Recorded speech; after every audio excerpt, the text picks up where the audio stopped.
آج نکاح کے اوپر میں تھوڑی بات کروں گی کہ ہمارے فرض علوم میں جو کتاب النکاح ہے اس کے اوپر ہم بات کریں گے کہ یہ نکاح کیا ہے۔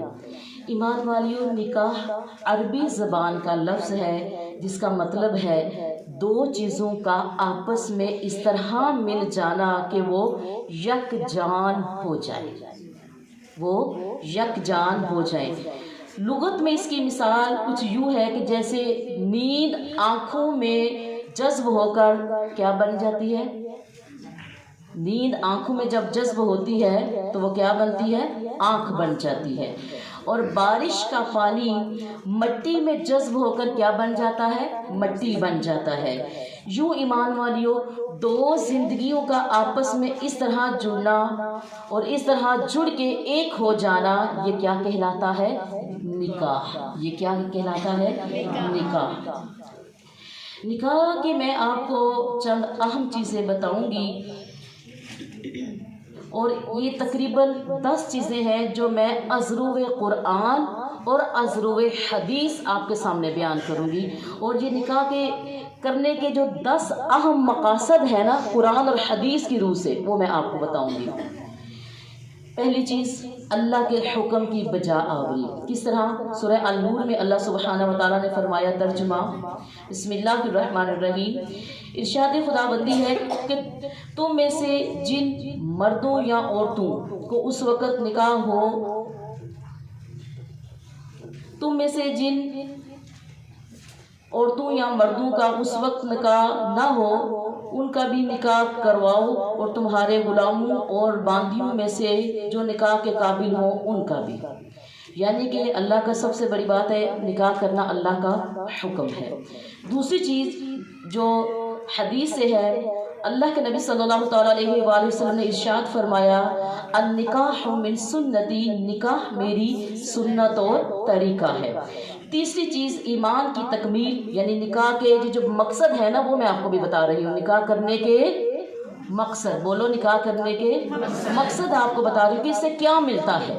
ٹھیک ہے، پہلی چیز اللہ کے حکم ہم مانتے ہیں، دوسری بات رسول اللہ کا حکم ہم مانتے ہیں، اور تیسری چیز ایمان کی تکمیل۔ رسول اللہ صلی اللہ تعالیٰ علیہ وآلہ وسلم نے ارشاد فرمایا کہ جس نے شادی کر لی اس نے اپنا آدھا دین مکمل کر لیا، اب وہ باقی آدھے ایمان کے بارے میں اللہ سے ڈرتا رہے۔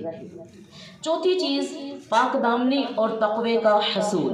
رسول اللہ صلی اللہ تعالیٰ علیہ وآلہ وسلم نے ارشاد فرمایا، اے نوجوانوں کی جماعت، تم میں سے جو شادی کی استطاعت رکھ سکتا ہو وہ ضرور شادی کر لے، کیونکہ شادی نظروں کو نیچے رکھنے اور شرمگاہ کی حفاظت کرنے میں زیادہ معاون ہے۔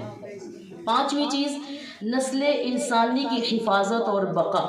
ٹھیک ہے، اللہ سبحانہ و تعالیٰ نے فرمایا، اور اسی اللہ نے تم کو زمین سے پیدا کیا اور اس میں تمہیں نکاح اور توالد و تناسل کے ذریعے آباد کیا، تو اس سے نسل انسانی کی حفاظت اور بقا ہو جاتی ہے۔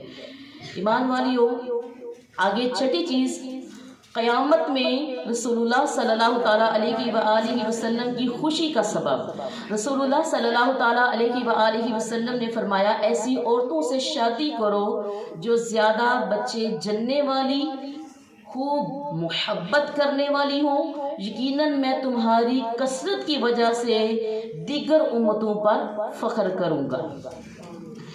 آگے ساتویں چیز، سکون قلب اور رحمت و محبت۔ یہ نکاح کے مقاصد میں آپ کو بتا رہی ہوں، ٹھیک ہے، ازرو قرآن اور حدیث، کہ سکون قلب اور رحمت و محبت۔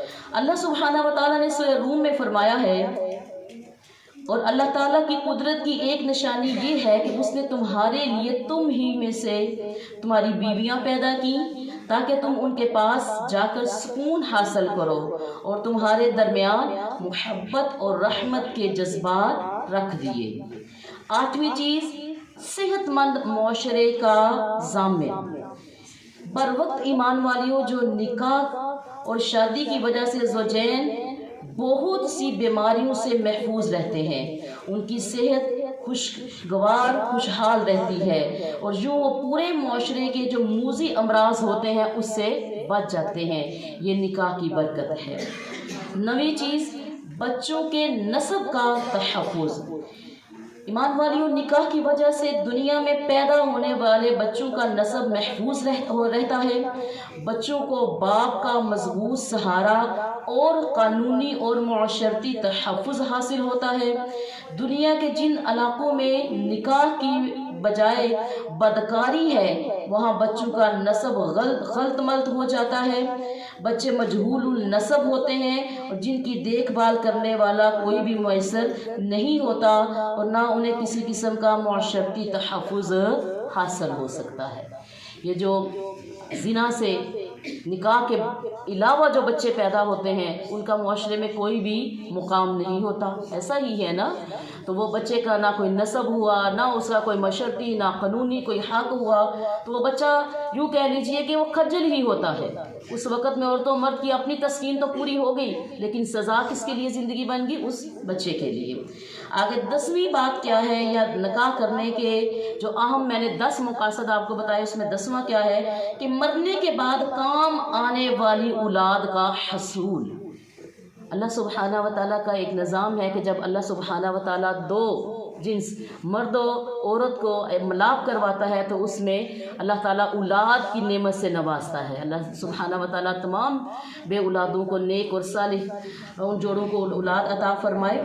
تو ایمان والی اس کا حصول، اولاد کے حصول میں رسول اللہ صلی اللہ تعالیٰ علیہ وآلہ وسلم نے ارشاد فرمایا، جب انسان انتقال کر جاتا ہے تو 3 اعمال کے علاوہ بقیہ اعمال کا سلسلہ اس سے منقطع ہو جاتا ہے۔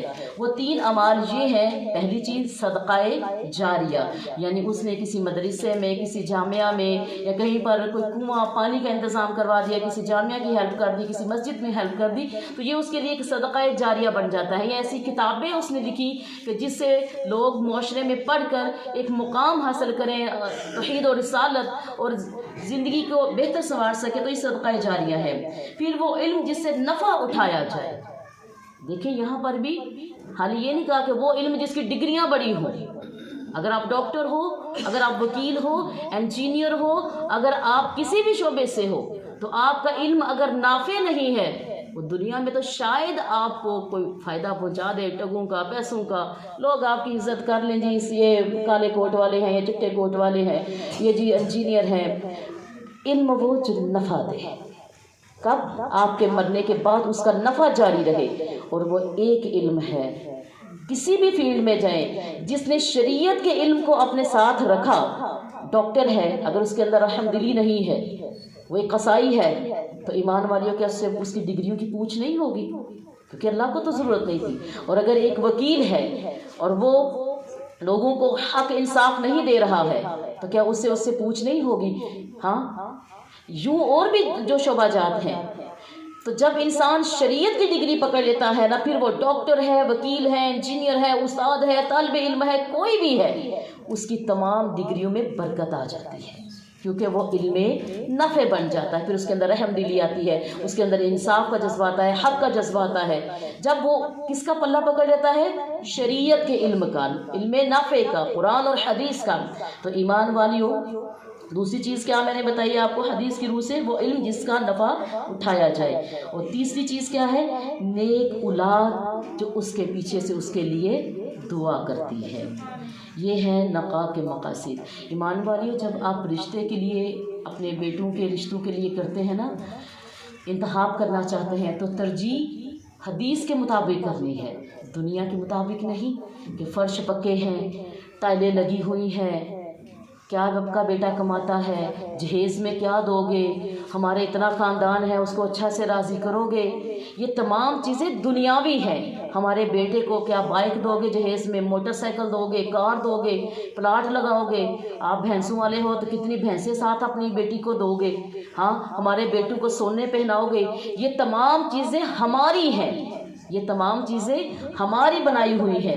رشتے کی انتخاب کی جو گھڑی ہوتی ہے نا، وہ انتہائی اہم ہوتی ہے، اور اگر ہم رسول اللہ صلی اللہ تعالیٰ علیہ وسلم کی سنت کو دیکھتے ہوئے، آپ کی حدیث، آپ کے طرز کو، آپ کے فرمان کو دیکھتے ہوئے کریں گے تو انشاءاللہ تعالیٰ اس رشتے میں برکت ہوگی۔ حضرت ابو ہریرہ رضی اللہ تعالیٰ عنہ سے روایت ہے کہ رسول اللہ صلی اللہ تعالیٰ علیہ وسلم نے ارشاد فرمایا، عورت سے 4 چیزوں کی وجہ سے شادی کی جاتی ہے۔ عورت سے 4 چیزوں کی وجہ سے شادی کی جاتی ہے۔ پہلی چیز اس کی مالداری کی وجہ سے، دوسری چیز اس کے حسب و نسب یعنی اونچے یا نیچے اس کے خاندان کی وجہ سے، تیسری چیز اس کی خوبصورتی کی وجہ سے، چوتھی چیز اس کی دینداری کی وجہ سے۔ اللہ کے نبی نے ترجیح کیا دی؟ تم دیندار عورت کو ترجیح دینا۔ تم کس کو ترجیح دینا؟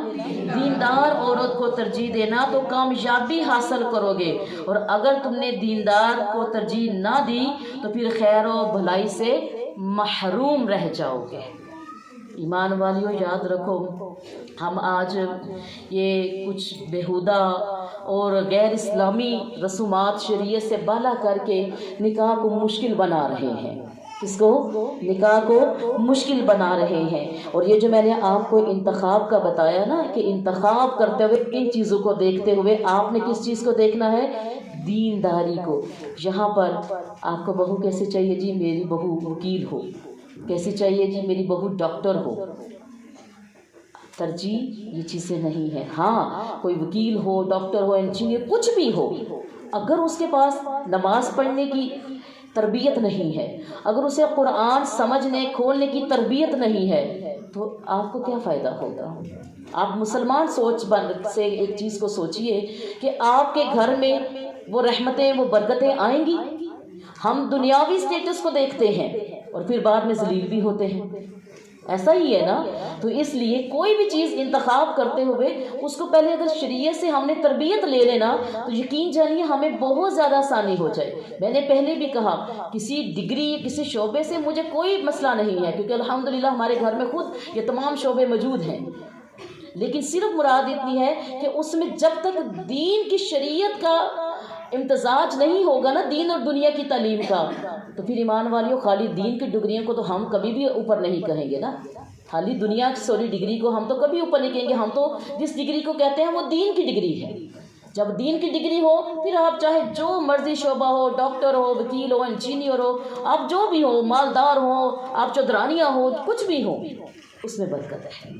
لیکن جب دین کی ڈگری نہیں ہے آپ کے پاس میں تو وہ رشتے کے انتخاب میں ہمارا ایک غلط فیصلہ بھی ہو سکتا ہے۔ اور ہمارے ہاں اکثر عورتیں جب اپنے بیٹے کے نکاح کی طرف سے جاتی ہیں، ارادے کے سے جاتی ہیں، تو وہ ظاہری سٹیٹس دیکھتی ہیں۔ وہ کس کو دیکھتی ہیں؟